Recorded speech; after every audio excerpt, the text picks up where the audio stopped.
Okay, now it starts.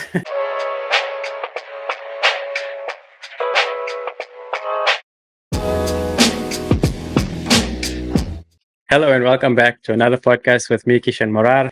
And on today's episode, I have with me a very special guest, someone who has been one of many people instrumental to my own wellness journey, a wellness studio founder, an inspiring yogi, and a learning experience designer. Well, please welcome Milan Madhav. Welcome to the show, and thank you for accepting my request to be on the show. Thank you so much, Kishan. Thanks for inviting me, and I'm really looking forward to being here. Amazing. Let's get into it. So, how did you get into yoga and the practice of meditation? So I started doing meditation as a kid. My mom used to do like family meditation. So Friday nights, my brother and I, she'd make us lie down. She'd light candles, and she would do a bit of a guided practice with us. And as I got older, that sort of slowed down a bit, but I picked up more of the practice of yoga. And it was during university that I actually started going for yoga classes, and it was at a fitness gym. So more exposed to this fitness type of yoga, which I loved back then. And then I lived in India for a bit after university. And that's when I deepened my yoga practice and really got more into it in terms of into the teaching and the practicing of yoga. Oh, wow. Amazing. Yeah, been doing it ever since. So how is it like living in India and then also being in a country where I think meditation and yoga is like, was founded basically, correct me if I'm wrong, but how did you feel like being in that environment and and practicing yoga? Yeah. So I think it sort of gives it more of an authentic experience.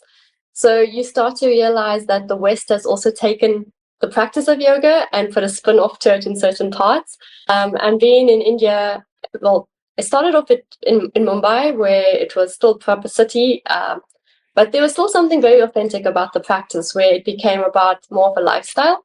And when I did my teacher training with a yoga school in Rishikesh, really at the home of yoga, it's just a whole different experience and a whole different it's a different sense of this wholesomeness, if I could say, when it comes to yoga.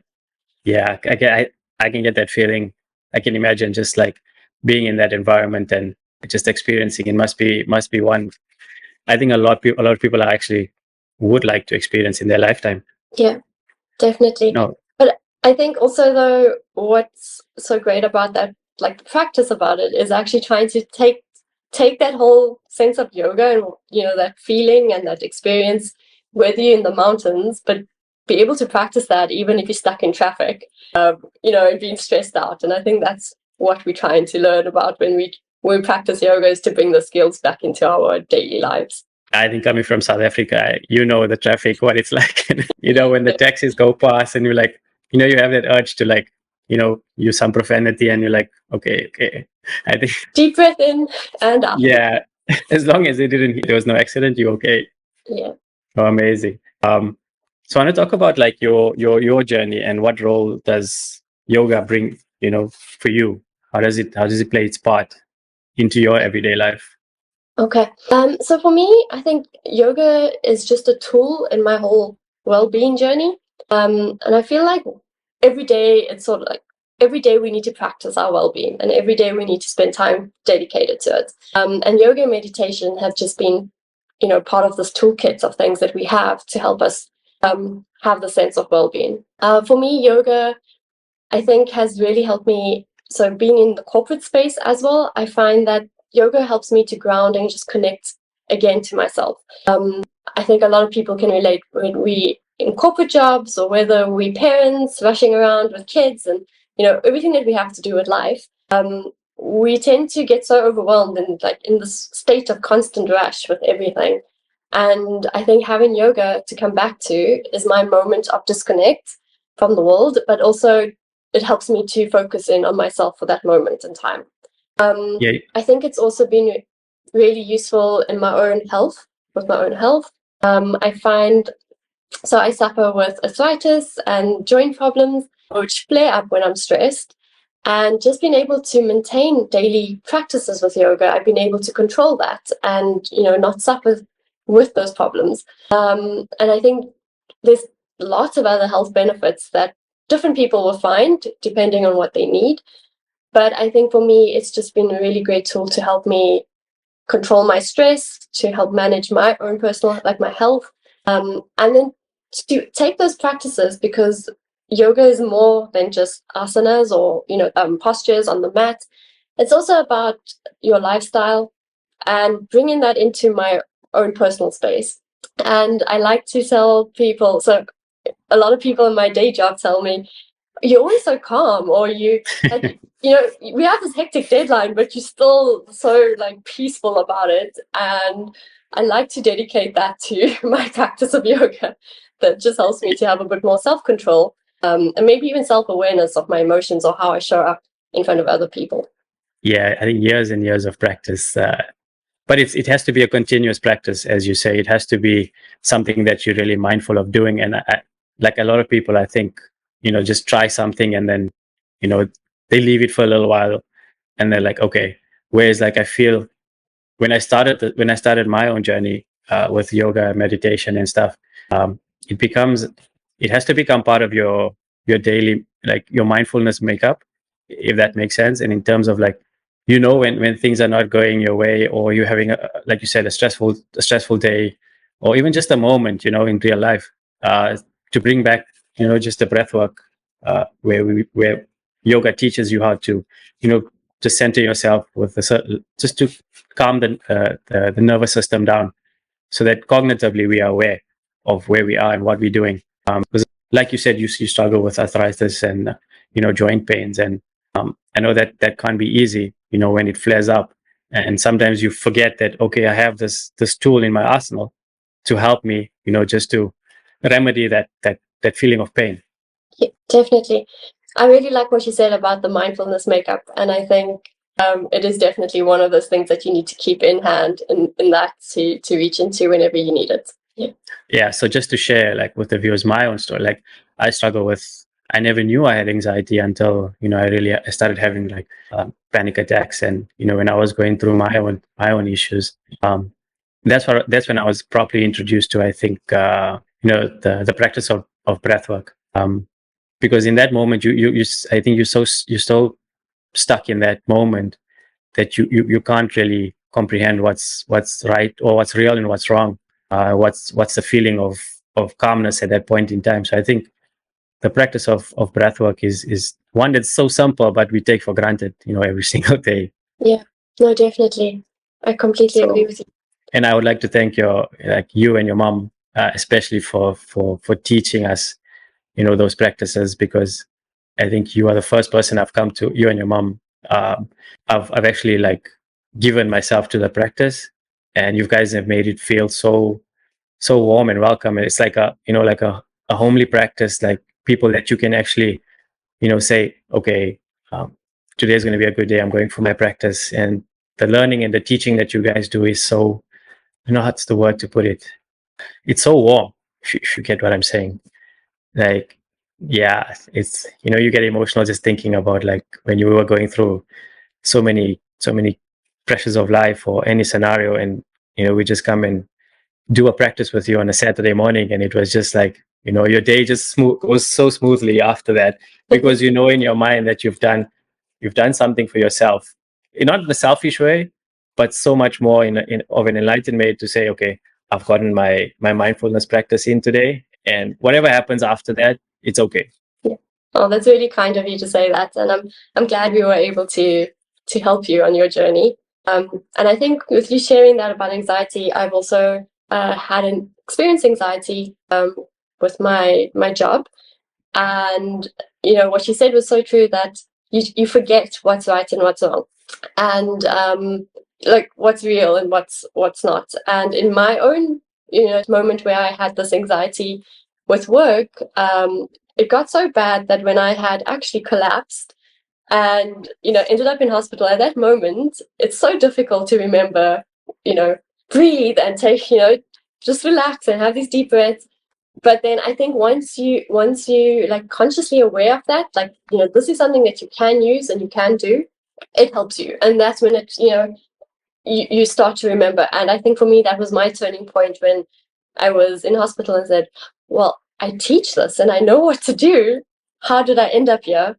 And it was also a very good learning for me to, we say we put up to create healthy boundaries at work, and these are boundaries that we put up ourselves as well. When we practice, we have boundaries of listening to our body, listening to where we're at, so we don't push ourselves or hurt ourselves. And I think the same thing is so important then, to create those boundaries in our personal lives, work lives, and then use these tools to help us to navigate all the stresses that come with everything else. Yeah. Oh no, definitely. Yeah, it's not one where we're gonna say, okay, we're gonna remember it all the time. And then there's some experiences in life we're gonna go through that are probably like beyond our control of mindfulness. Like, it's hard sometimes just to like stay in the moment and be calm. And I know I have that anger fuse in me. Like, sometimes you gotta get me to that point. But I do have, I think, a bit of an outburst, and sometimes it's just uncontrollable. It just happens, and not every day is going to be like, okay, I'm going to remember I need to breathe. Okay, I need to calm down. It just depends on the scenario that you're in. And but we're learning every single day, and I think it's an important book. Yeah. Yeah, those emotions are just as important. So to feel angry or to feel those outbursts, they're just as important and needed as, the emotions of being calm and relaxed all the time, So you do need that balance of emotions to grow as a person, that those are the things that take you through each day. No, 100%. We're human beings, and every day we regulate emotions in different way, and certain scenarios just it's difficult. But this is why I'm like trying to like encourage people. It's okay, or advise people it's okay not to be okay all the time. It's not the same as just saying, oh, I do yoga practice, or I do a meditation practice, that I'm going to be some form of calm person 24/7. It's not. And that's the reality of it. Like, I took it for granted. And like, I know my wife, when she started her practice, I always like assumed like she'll be calm, when we have, our arguments and stuff like that. But as time went on, I realized it's not possible. It doesn't work that way. That's not the reality of how we feel emotion. Yeah, definitely. So coming back to your practice, like, how often do you practice it, and what type of practice do you prefer? So I teach 2 classes a week. So I do a kids class and an adults class, and then my own personal practice is generally 2 hours a week, so 2 classes. And one class is very structured, where my other class is more of what am I feeling today and what do I feel like I need to work on. So yeah, split it into those categories. In terms of styles of yoga, I really love Hatha yoga. It's also what I teach, is Hatha yoga. So Hatha yoga is more for foundational style of yoga. It's slow pace compared to your more dynamic practice of vinyasa or power yoga, and you tend to hold the postures for longer. And when you hold in the postures for longer, you tend to it results in more stretching, deeper stretching, and also in helping the body build more strength. So the word hatha is it's made up of 2 Sanskrit words, which is ha, which is sun, and that's your male, stronger energy, and ta, which is moon, which is the feminine and your more divine, softer energy. And so hatha bringing together is balancing of those energies, so that male, female energy, balancing the mind, body, and your breath, as you do your practice and your asana. So you're really trying to balance all those components in. And I think that for me is a really beautiful experience if you can get that all, feeling complete and balanced. Some days we feel more dominant and have our male energy. Even as a female, you might experience more male energy on some days. And some days you're feeling more emotional. And men can have more of that too. And I think, having this practice to just bring you down and root you into a space, that's really beautiful to have. So important note to take from you in that is that the balance of male and female energies. Growing up in brown households, we aren't really taught that, like, to have a male energy or have a female energy. I think as human beings we have both, yes, and there are certain times when even males, like you said, or even females have a stronger male energy at times, and males have like a little bit of vulnerability to them, which is okay to have. Because I think growing up, we were never shown that it's okay, or we never told like, it's okay to be vulnerable. It's okay to be, sad or feel sad. I'm not going to say going, because I'm always like trying to like be mindful of like we feel things. We're not are those things. We feel more of those things. That's our feeling, and that's if we talk to ourselves like that, we don't place ourselves in. We don't put ourselves in buckets of like, oh, I'm an angry person or I'm a vulnerable person all the time. It's just a feeling that we have, and I think that's why I started these talks is to enlighten people to say, a lot of the time what we go through when we in our communities, especially like I said, the brown communities, it's very I say very straightforward in terms of like what's needed of us as people or as a gender. Like the males will do a certain thing or the females will do a certain things, whereas now it's all cross pollinated. So a lot of the males are now taking on more female responsibilities, and more females are taking on male responsibilities. But it doesn't mean we're crossing over. No, it doesn't mean that. We're just cross pollinating and we're helping each other out in that sense. So I think, like you said, the feelings and vulnerabilities that you go through and the yoga practices, I think it brings it all down to some sort of yin and yang balance, kind of way. Exactly. Yep. And even, some days, some days you feel like, you can be at the gym and you're running a marathon. And I think that's the male energy, that's the sun that we work with. And other days you're just feeling tired and you just want to, do a bit of that yoga stretches and maybe not even do anything and hit the bed. And that's like that moon energy. So it's also like, sometimes it's not even that physical gender, but just the, that high energy or but more of a calmer energy that we play with. I want to go back to the point where you said you had a bit of an incident and you had a bit of anxiety and which left you, temporarily with temporary paralysis. A lot of people probably wouldn't know that about you. And thank you for sharing that. I know it's sometimes not easy to share those experiences on public platforms, but thank you for doing so. And I think it will help somebody know that even if you go through something so severe in your life, that something like simple thing like yoga and meditation can help you through that process, to understand that what you went through is okay, but there's always a way to find yourself towards the light, if you know what I mean. Yeah. So thank you for sharing that. And if it helps somebody out there, thank you.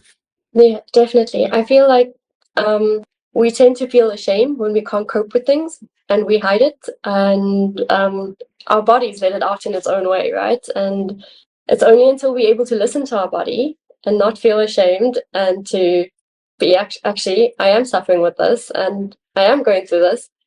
So how can I get better? What can I do to heal?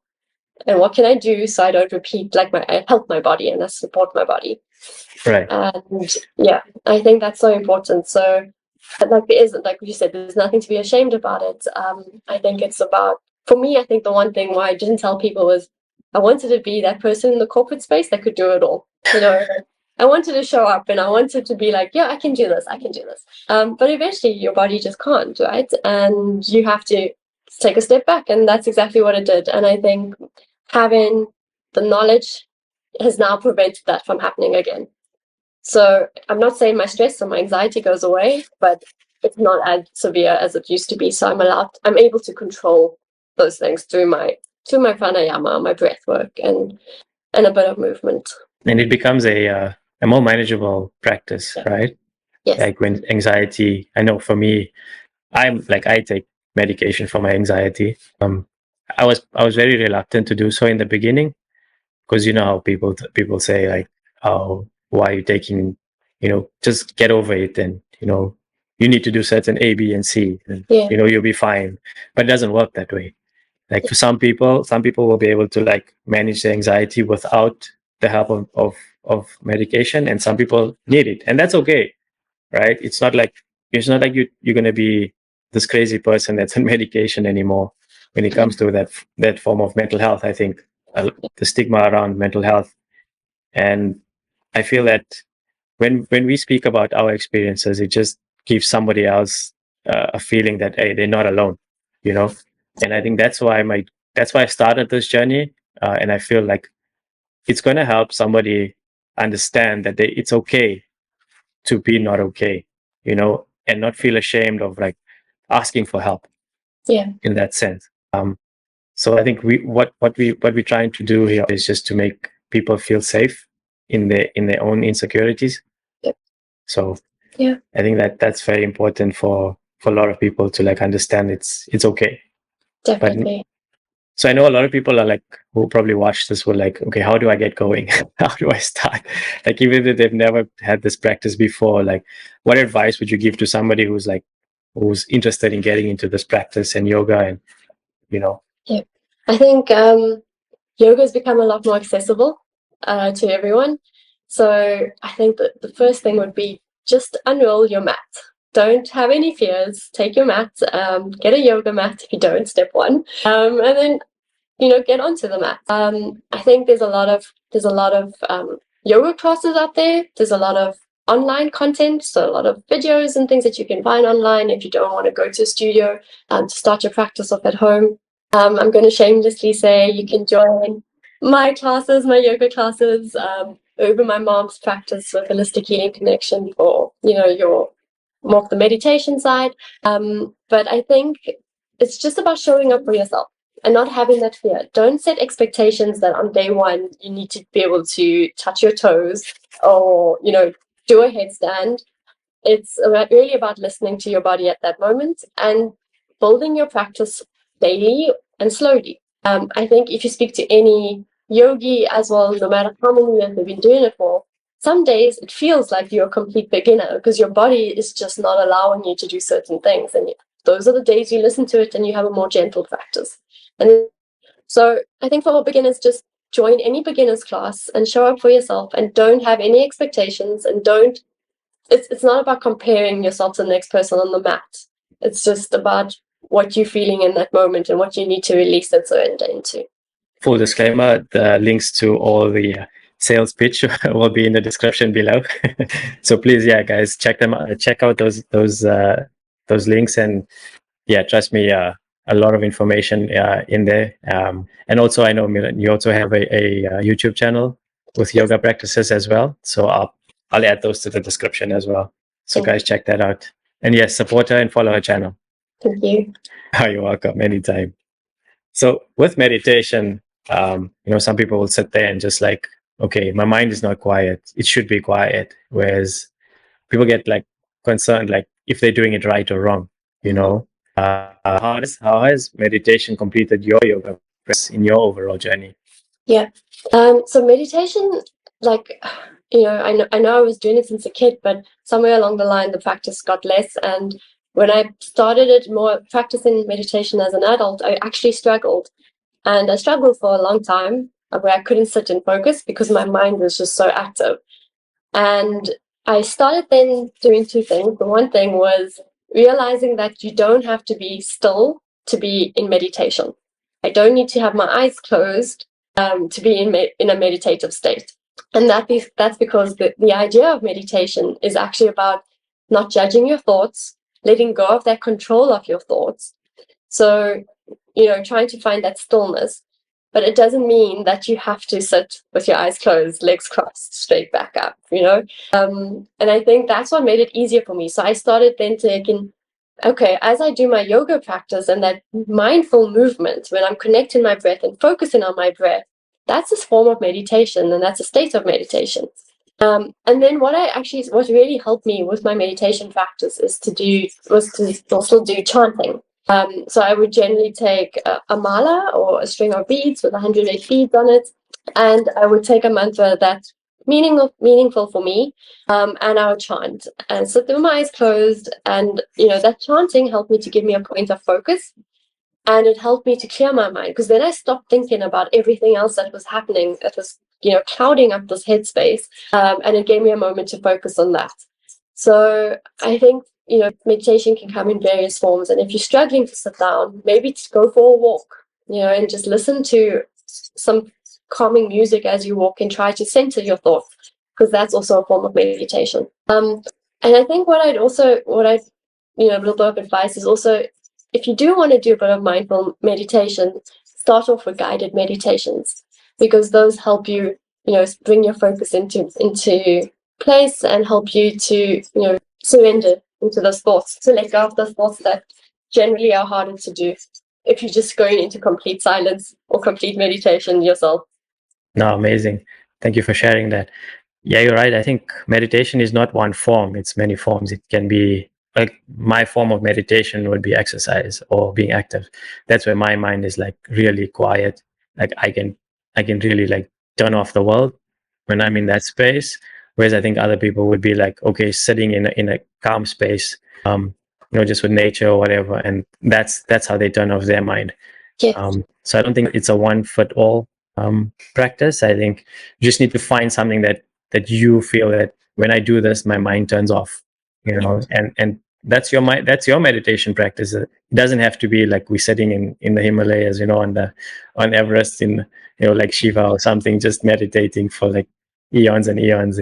You don't have to be, it doesn't have to be that intense. It could be a simple thing as just like cleaning, or cooking or something, and that's form of meditation. Yeah. It's funny you speak about the Himalayas, because I recently, actually it was 3 years ago, I was in Rishikesh and sitting at the Ganga every night, listening to the evening aarti with, in front of the Shiva statue, and really trying to focus, but struggling. Like I struggled to sit there in meditation. We did take a drive up the Himalayas. We were going to a temple. And on that drive was actually a moment where I had experienced this sense of enlightenment or this clarity of mind. And I was literally sitting in the front seat of this car. The windows were all down. It was a really old car, no air conditioning. It was super hot. So the windows were all down, and it was just this windy road going up. And in that moment, I actually thought, it was a while that I actually experienced this complete stillness in my mind. I had no thought of anything that was happening, anything that I had to go back, to doing. It was just being so present in feeling that wind come through those windows and just watching this windy road. And that for me was such a moment where I was like, I have a sense of freedom. Wow. And I think that's what we try to get with meditation. Amazing. So I'm going to share a similar story of mine. So we traveled to Vancouver, I think last year, August, September-ish, and we decided to do a whale watching expedition. And it's when we set out into the open water and like heading towards trying to like find these orcas and the whales and stuff. There's a moment on the water where I felt like the most peaceful I've ever felt in my entire life. Everything just was so calm. Like I've never felt that. I don't know how to explain the feeling, but it's just something that happened, and I like, I'm truly blessed and grateful for having to have that experience. I think a lot of people can't get that noise out of their head, and they can't find that peace. But it's when you'll find peace in the least expected moment. It's just something that happens, and when it does happen, you'll be like, okay, I'm okay. Yes. Yeah, definitely. So I know with your mindful practice, I know you're also busy in the corporate life, and you're an avid traveler as well, and as well. So besides this, your practice in yoga and meditation, what other activities do you bring to your life, just to bring some balance into it? Yeah. So I think, like I started off saying that yoga and meditation was just tools, amongst other things, in this well-being journey. And one thing that I'm a firm believer in is creating a ritual for yourself, a daily ritual. And for me, that's an evening ritual. And every evening I light a candle, switch off my devices, and I would normally do my chanting at this time. And after that, I sit with a gratitude journal and I write down 3 things that I'm grateful for that happened in the day. And that for me was a big game changer, and it really switched my mindset. And I used to be a person that would complain a lot. Be like, full disclosure, I used to complain about silly things or little things, and my family would be like, oh, yeah, where to go again? And I've been doing this practice now for about 6 years.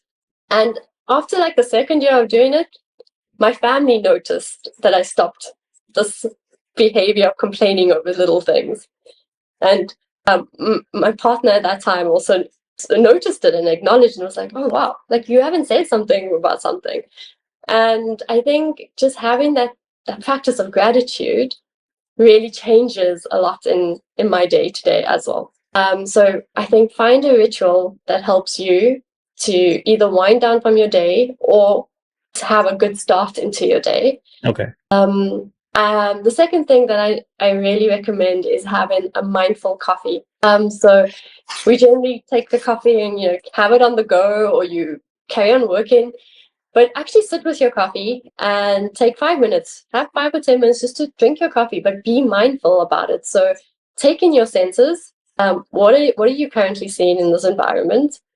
What are you feeling in terms of, can you feel that breeze? Is the coffee hot in your hand? How does it taste? What do you smell? What are you hearing? And go through your senses and literally ask yourself these questions and answer them. And you'll find how your mind just starts to become more focused, and you feel like you stepped away from your desk for a bit, you've been able to do this, have this bit of a break, and then go back, and you already see you're more focused then in your next task because you've just taken a moment to ground yourself. So I really recommend things like doing something like that.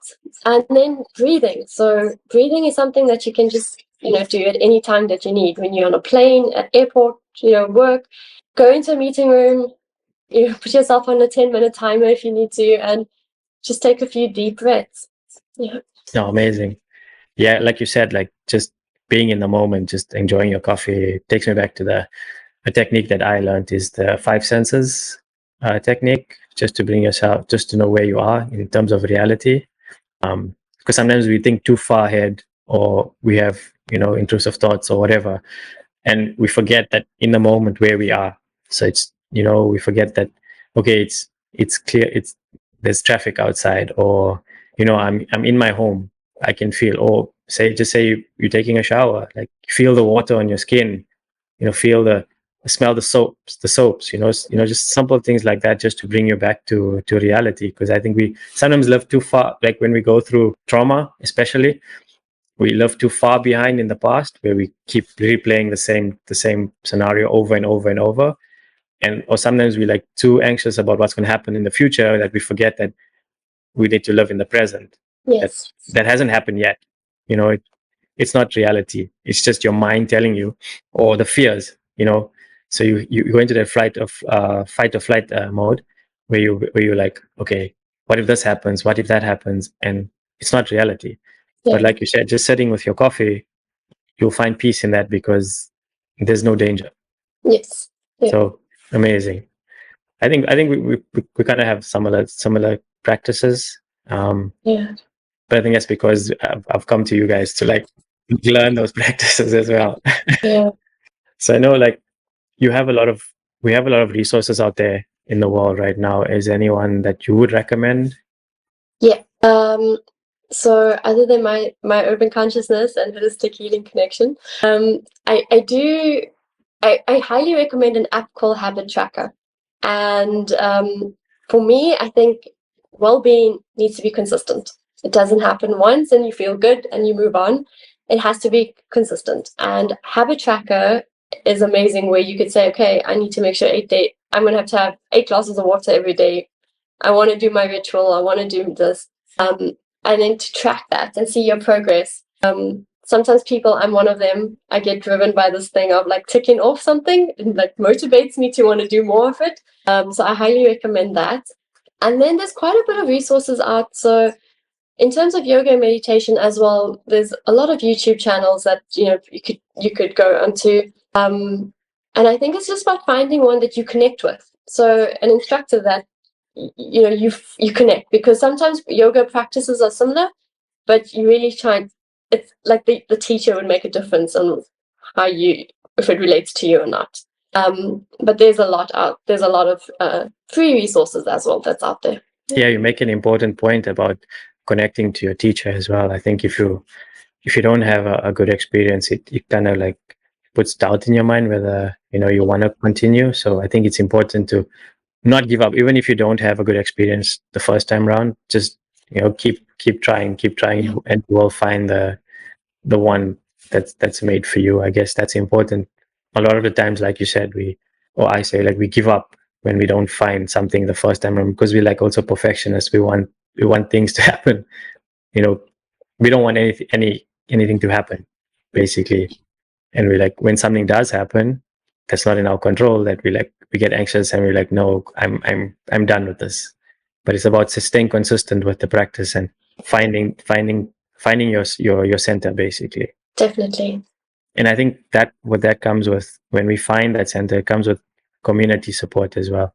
We start to like find like-minded people, and then we start to like gain different perspectives. And in your sense, like, how have you found a support community, or like, do you have like people that you can count on? Yeah. So you definitely have a good point that community plays a really big part in your wellness journey.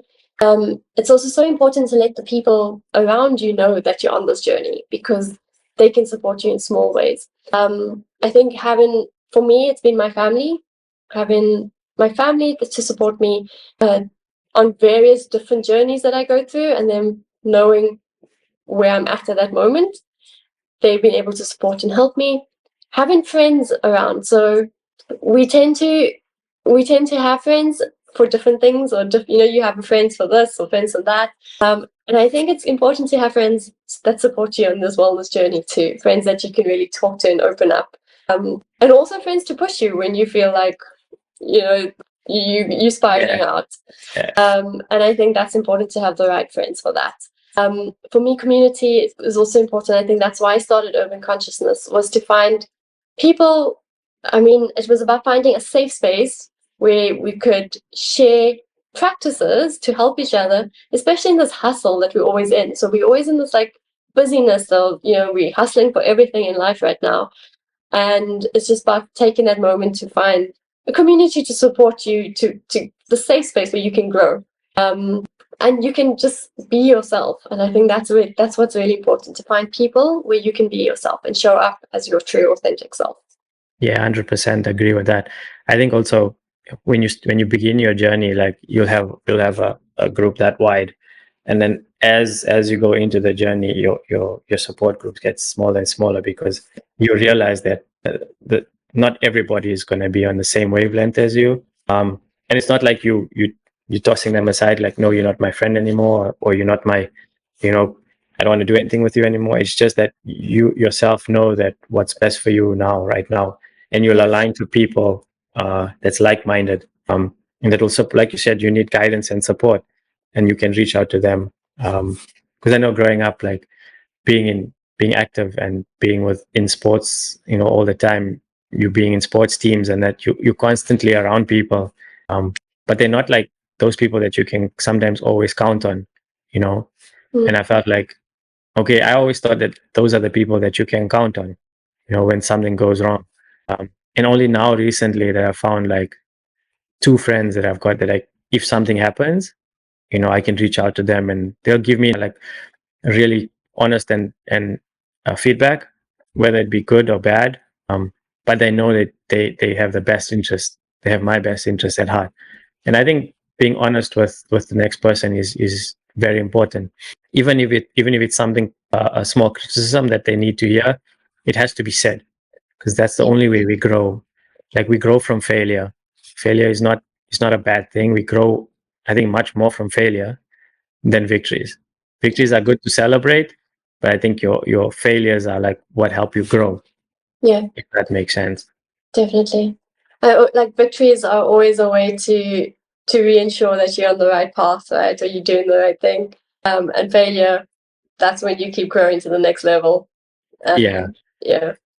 No, you make an important point, like to say when victories are there for you, to then what's next, what's my next level. So I know with a healthy lifestyle, I know how important is having goals for what you want to achieve. How important is it to you? Like, do you have any like specific goals in mind, or do you have anything that you have planned for the future? Yeah. So for my own personal well-being, I think it's just to be consistent, to keep showing up for myself daily. And I think that's a huge goal. Like, to set out that time for yourself each day. A lot of us just take it for granted. So to continue to be more consistent, and to also add a little bit more cardio into my wellness bucket of things. I tend to go more to the yoga and the more calming and relaxing things. But for my own wellness, which is also health related, I think I really do need to focus on cardio as my next goal. Walking is cardio as well. That's Yes, and I live in a city where I get lucky enough to walk a lot, but I feel like I still need to just get that heart rate a bit up. I know in Amsterdam, biking is like the best pastime. People, I mean, it's notorious for biking. Yeah. Maybe you could do get into some biking. Yeah, I have I discovered muscles I didn't know existed. That's what happens when we start to push ourselves. Yeah. And take ourselves out of comfort zones. Definitely.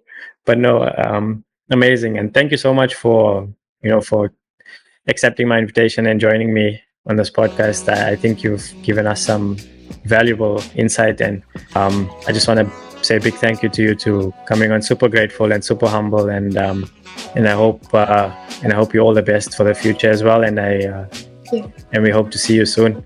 Thank you so much. Thanks for having me on, and I'm really happy and grateful that I was able to share my story and hopefully help people along the way. Amazing. Thank you so much. Thank you. All right. Take care. Next time. Bye. Bye.